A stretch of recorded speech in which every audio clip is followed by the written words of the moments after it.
নমস্কার বন্ধুরা, সুমতি রান্নাঘরে আপনাদের সকলকে স্বাগত জানাই। তো প্রতিদিনের মতো আজও একটা রেসিপি নিয়ে চলে এলাম। তো আমি আজ বানাবো কুমড়ো ডাঁটার চচ্চড়ি। খেতে কিন্তু খুবই ভালো লাগে। আর এখানে আমি পাতাগুলোকে এইভাবে কেটে নিয়েছি, আর ডাঁটাগুলোকে আমি ছোট করে কেটে নিয়েছি। এবার আমি এটাকে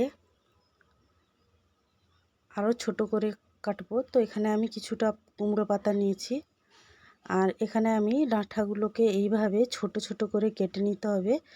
তো এই রেসিপিটা কিন্তু খুবই দারুণ লাগে গরম ভাতের সঙ্গে।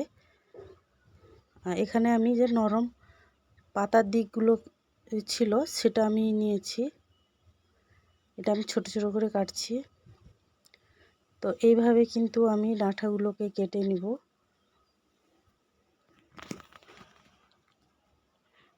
আর আমার এই রেসিপিটা কেমন লাগলো অবশ্যই কমেন্টে জানাবে। তো এইভাবে আমি ছোট ছোট করে কেটে নিয়েছি। আর এখানে আমি কুমড়ো ডাঁটার গায়ে এইভাবে খোসা মতো থাকে, এটাকে আমি বাদ দিয়েছি, ছিলে নিতে হবে এটাকে এইভাবে। আর এখানে আমি আলু বেগুন এইভাবে ছোট করে কেটে নিয়েছি, দিয়ে ধুয়ে নিয়েছি। আর এটা বানাতে এখানে লাগবে চিংড়ি মাছ। তো চিংড়ি মাছ যদি না থাকে তাহলে শুকটি মাছ দিলে ও খুব ভালো হয়। আর এখানে আমি হলুদ আর লবণ মাখিয়ে নিয়েছি। কড়াইটা বসিয়ে দিয়েছি, কড়াইটা গরম হয়ে গেছে। এর মধ্যে দিয়ে দিব আমি তেল। তো এরপর আমি চিংড়ি মাছগুলো দিয়ে দিব, দিয়ে ভালোভাবে নাড়াচাড়া করে ভেজে নিতে হবে। তো এই রেসিপিটা কিন্তু ভীষণই দারুণ হয়।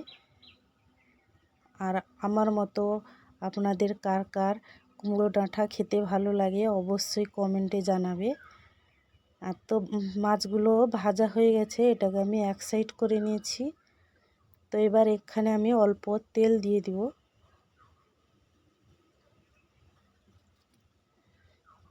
তো এরপর এর মধ্যে আমি দিব পাঁচ ফোড়ন আর দিব জিরে, গোটা জিরে, দিয়ে ভালোভাবে হালকা নেড়ে নিতে হবে। এবার এর মধ্যে আমি দিয়ে দেব পেঁয়াজটাকে দিয়েও ভালোভাবে একসঙ্গে করে নিতে হবে। এটাকেও আমি ভালোভাবে ভেজে নিব, হালকা করে ভাজবো, বেশি না।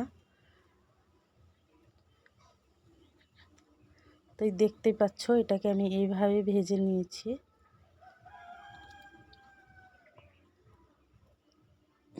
তো এবার আমি ডাঁটাগুলো দিয়ে দিলাম, তারপর লবণ দিব 1 চামচ, দিয়ে ভালোভাবে মিশিয়ে নিতে হবে। তো ডাঁটাগুলো কিন্তু নরম, এটা কিন্তু ঢাকা দিলেই কিন্তু এটা অল্প সময়ে এটা গলে যাবে। তো এটা আমি ঢাকনা দিয়ে দিচ্ছি, দিয়ে একে 5 মিনিটের মতো ঢাকনা দিয়ে রাখবো। 5 মিনিটের পরে আবার তুলে এটাকে আবারও নাড়াচাড়া করে নিতে হবে।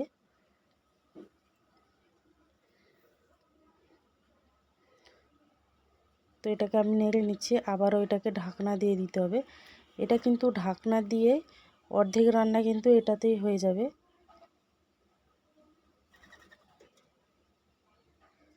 তো দেখতেই পাচ্ছ এটা আমি আবারও নেড়ে নিচ্ছি।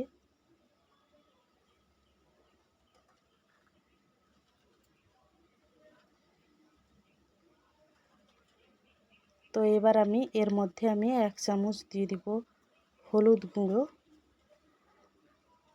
আর 3 থেকে 4টা মতো শুকনো লঙ্কা আমি বেটে নিয়েছিলাম, ওটা দিয়ে দিলাম, দিয়ে ভালোভাবে মিশিয়ে নিতে হবে।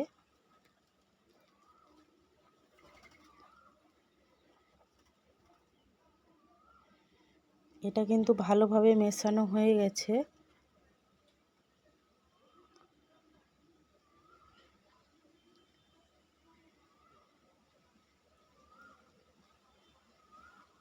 তো এরপর আমি দিয়ে দিব 1 চামচ রাই বাটা, দিয়ে ভালোভাবে মিশিয়ে নিতে হবে।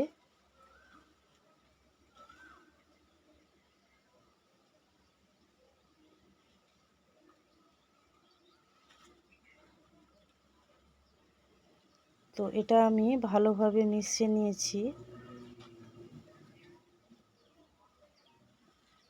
এবার এখানে আমি ওই যে রাই বেটেছিলাম ওর অল্প জল ছিল, হাফ বাটি মতো দিয়ে ঢাকনা দিয়ে আবারও স্বাদ বুঝে দিয়ে দিব লবণটা দিয়ে আবারও ঢাকনা দিয়ে